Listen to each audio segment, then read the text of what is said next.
Good morning. Welcome to Ask spoken English academy. मी आरती बाके एक नवीन video घेऊन तुमच्या समोर आली आहे. मागच्या 2-3 व्हिडिओजमध्ये आपण प्रेझेंट परफेक्ट कंटिन्युअस टेन्स बद्दल शिकत आहोत आणि त्याच्यातच हा भाग आहे. जर आपल्याला डब्ल्यूएच टाईपचे वर्ड्स यूज करून क्वेश्चन करायचे झाले तर त्याचे सेंटेन्सेस कसे होतात ते आज आपण बघणार आहे.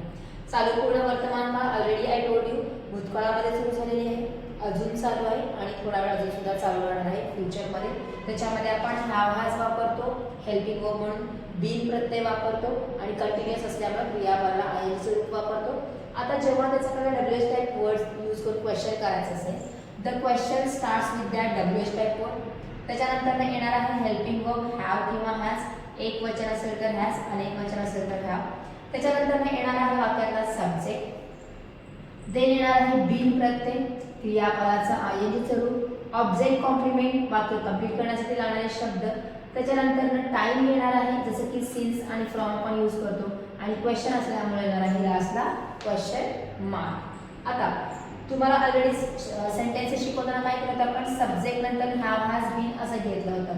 प्रश्न करत असताना हॅव हॅज जो हेल्पिंग वर्ब आहे तो तेवढाच काय होणार आहे सब्जेक्टच्या अगोदर येणार आहे. बीन आणि आयएनजी हा अगोदर येणार नाही, त्यांची जागा बदलणार आहे. सो सब्जेक्टच्या अगोदर फक्त हेल्पिंग वर्ब घेतलेला आहे. जेव्हा आपण इंटरोगेटिव्ह आणि इंटरोगेटिव्ह निगेटिव्ह क्वेश्चन केलं तेव्हा सुद्धा आपल्याला हेच होतं स्ट्रक्चर, फक्त त्याच्यामध्ये आपण काय केलेलं आहे डब्ल्यूएच टाईप वर्ड ऍड केलेला आहे. For example what have you been doing a whole day. तू दिवसभर काय करतोयस, म्हणजे दिवसभर तो सकाळपासून जे करत आहे ते अजूनही त्याची क्रिया चालूच आहे. म्हणजे त्याला विचारलं जातं की तू काय करतोयस, म्हणजे करत आलेला आहेस. With whom have you been talking from an hour. एका तासापासून तू कोणासोबत बोलतोयस. एका तासापूर्वी बोलण्याची क्रिया सुरू झालेली आहे, अजूनही बोलतोय आणि अजून सुद्धा तो फोनवरच आहे म्हणून आपण विचारतोय तू कोणासोबत बोलतोय एवढं या अर्थाने. How long has she been studying. ती कधीपासून किंवा किती वेळापासून अभ्यास करत आहे, म्हणजे कधीतरी सुरू झालेला आहे आणि अजूनही चालूच आहे अभ्यास करण्याची क्रिया. त्याच्यामध्ये तुम्ही प्रत्येक ठिकाणी बघा जेव्हा आपला डब्ल्यूएच टाईप वर्ड आहे त्याच्यानंतर हॅव किंवा हॅज आपण यूज केलेला आहे.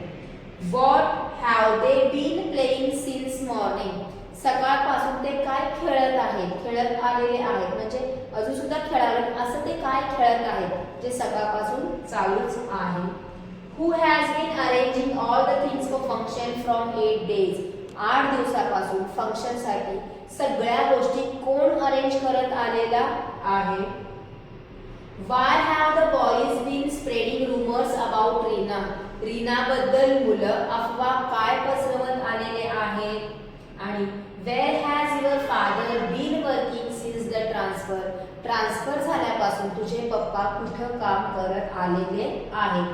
काम करण्याची क्रिया अजून चालू आहे, रूमर जे पसरवतात त्याची क्रिया अजून चालू आहे, फंक्शन मध्ये जे काय अरेंजमेंट चालू आहे ती अजून चालू आहे, खेळण्याची क्रिया अजून चालू आहे, अभ्यासाची क्रिया, बोलण्याची क्रिया आणि काम करण्याची क्रिया अजून चालू आहे जी एका पर्टिक्युलर टाइमला चालू होती.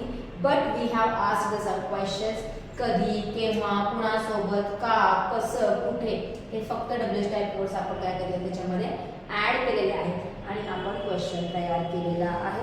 बोलत असताना अशा प्रकारच्या सेंटेन्सेसचा वापर आपण खूप साऱ्या करतो. तो हे जे सेंटेन्सेस आहेत ते रीड करा, अशा प्रकारचे क्वेश्चन्स तुम्ही स्वतः तयार करा आणि डेलिब्रेटली लक्ष देऊन बघा की आपण अशा प्रकारचे क्वेश्चन्स तयार करतो का, बोलतो का एकमेकांसोबत जेव्हा आपले कन्व्हर्सेशन्स होत असतात. जर होत असतील तर ते सेंटेन्सेस मराठी टू इंग्लिशमध्ये आणि इंग्लिश टू मराठीमध्ये काय करायचे आहे वापर करायचा आहे. So this is for today. Thank you.